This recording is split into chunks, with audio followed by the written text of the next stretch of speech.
Hey guys, I just want to jump on here real quick before the video starts to say thank you to all my subscribers, because I just hit 500 subscribers and that just means a whole lot to me, and I wanted to say thank you.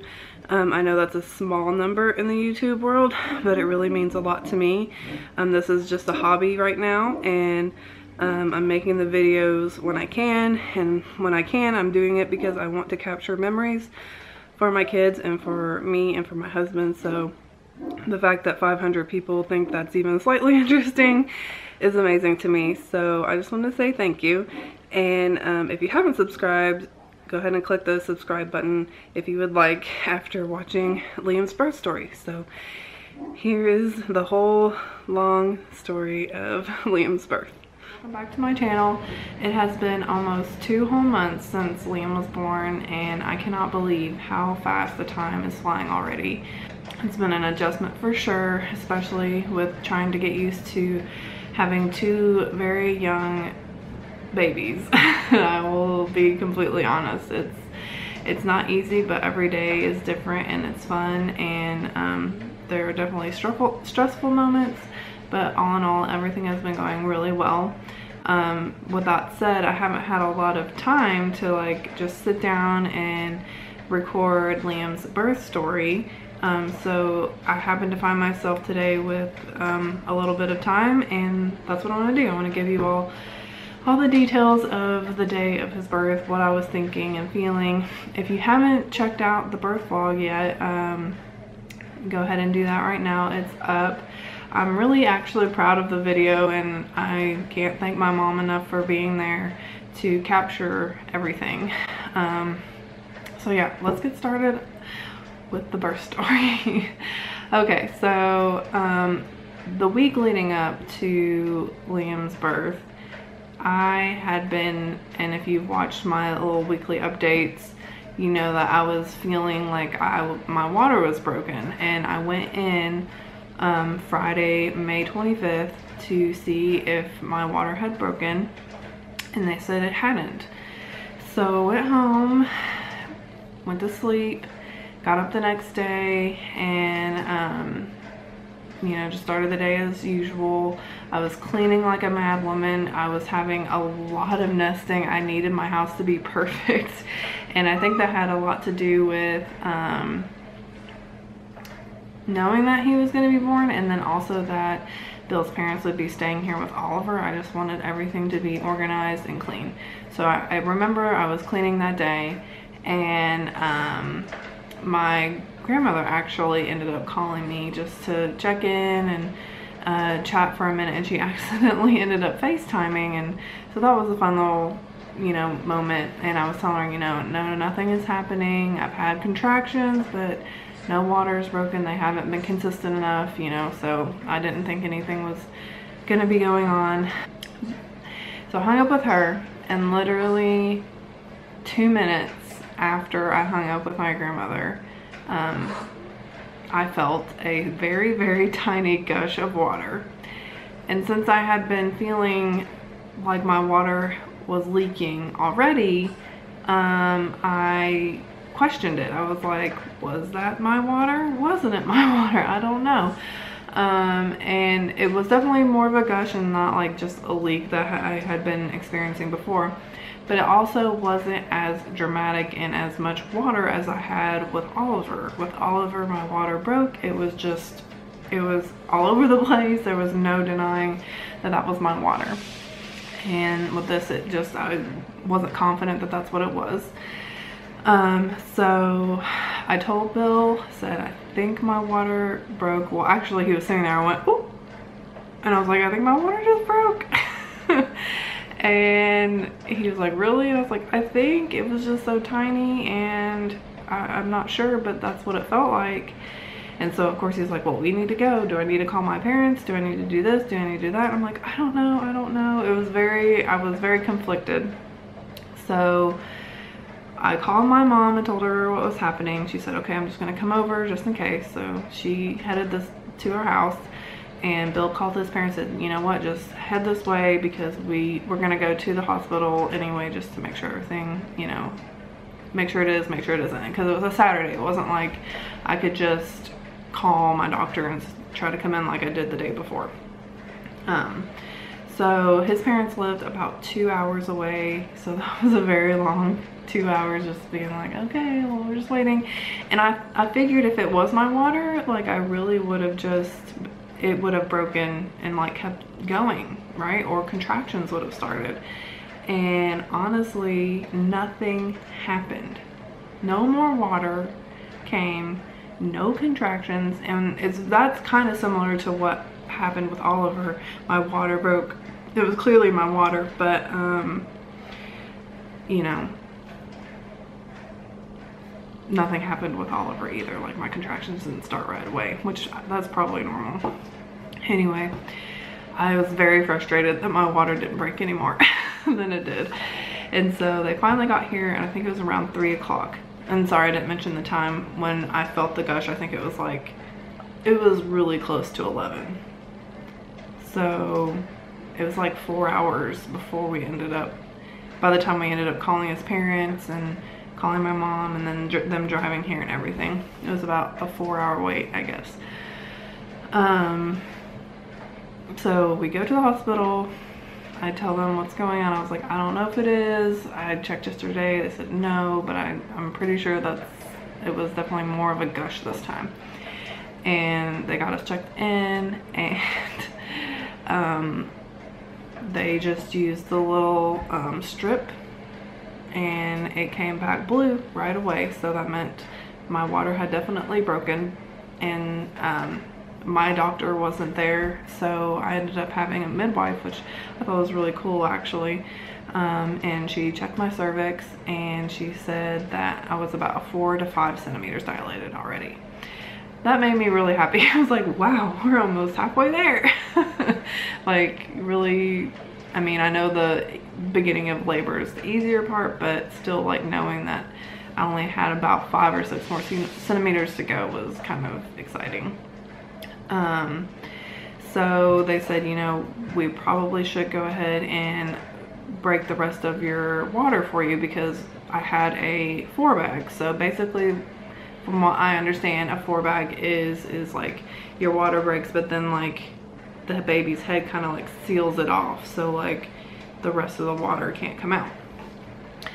So I was being stubborn and I was like, no, I just want it to happen on its own, like let it, you know, break the rest of the way on its own. So I'm not sure what time that was that they checked me at, that I was a 4 or 5. I would say it was close to 4 o'clock. And I waited until 7:30 to let them break the rest of the bag. And definitely labor had like started for sure. I was having back pain. They were fairly consistent and they were getting more intense, but still my water did not break on its own. So at 7:30 I finally was like, okay, let's just like get this going, let's do this. So they came in, and it's just like a long piece of plastic almost, like it's not even really, like I thought it would be scarier. I was like so nervous about this happening. I was like, I don't know. I guess I was afraid it was gonna hurt or something. It did not hurt, but I immediately, when they did it, felt like the water on my abdomen like go down. It was the strangest feeling. Like I could feel it like getting less. So that was kind of neat, and some water obviously came out, and it was like 0 to 100 right then. It went crazy. My contractions were so intense, and they were so close together immediately after that happened. It was very intense, and I had no epidural. I didn't have any of the IV medicine like I did with Oliver, and they didn't give me any Pitocin. So a little bit later, the rest of the water, there's a little scene in the vlog where you can see me laughing, but you can also tell I'm like in a lot of pain, but literally all the water came out. It was a flood, you know, like I don't even know how long after. It's less than an hour. All the water came out. They had to come in, change the bed sheets, change everything, clean up the floor. Like it was everywhere. And 2 hours later, Liam was born. It was so fast. It was so intense. I wanted to cry. Like, it was so far worse than Oliver's birth. Like, I guess just the little amount of IV medicine I had with Oliver really does take the edge off just a little bit. I'm so glad I didn't get it because it was really hard to communicate when I had the IV medicine. Nevertheless, the contractions were just so intense, and when I think about doing labor again, I just shake my head. I'm like, I don't know if I could do it again. I mean, I think I could, but it was bad. It was bad. I'm not gonna lie, it was bad. So it was, I don't know what time it was, not paying attention to the time, but they came in. All I remember is that Liam, like, I felt like a lot of pressure down there, like a lot. With every contraction, it was a lot of pressure. And even though I'd given birth before, I was still like, there's no way that it went that fast. Like, just 2 hours after the water was breaking. I think when she checked me at that point, it was 6. So it only dilated 1 or 2 more centimeters for those 3 hours or so that I labored before they broke my bag.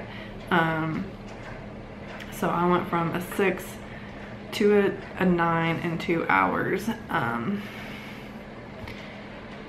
really a 10 because I think I was ready to push really quickly.